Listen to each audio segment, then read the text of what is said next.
The following is an exclusive presentation of Cablevision local programming, TV that's close to home.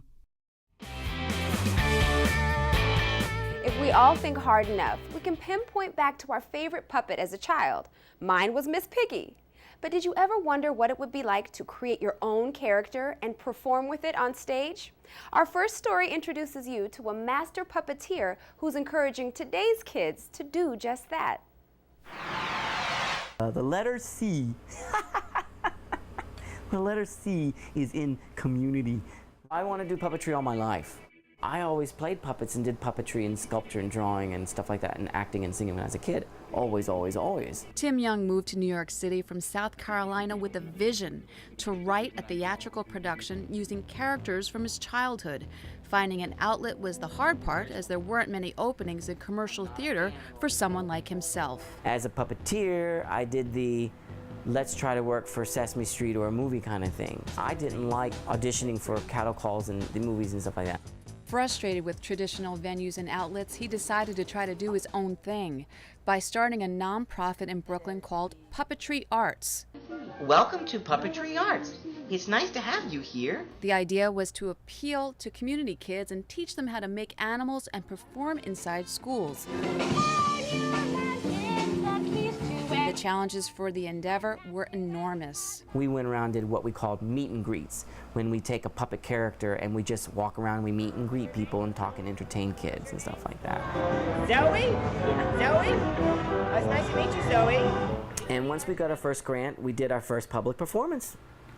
And it was a musical called In a Roundabout Way. And I have maybe a staff of 10 actors that I call on a consistent basis. Finding freelance musicians and actors who were willing to take roles of puppeteers was difficult at first, but finally a roster of available people were found who could make the inanimate figures come to life.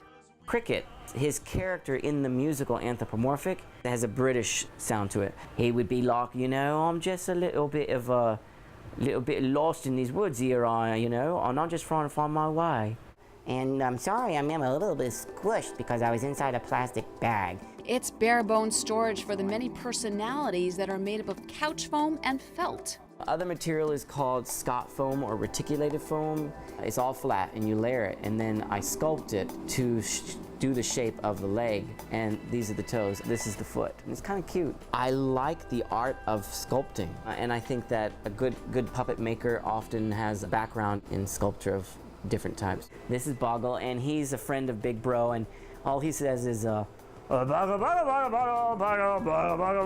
Boggle.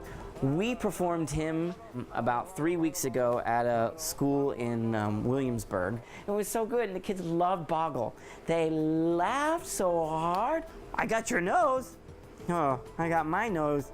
But although Tim grew up watching Henson's puppets on TV, his characters have their own individuality and voice.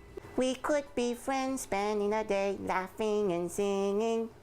They appeal to children, teenagers, as well as adult audiences. Yeah!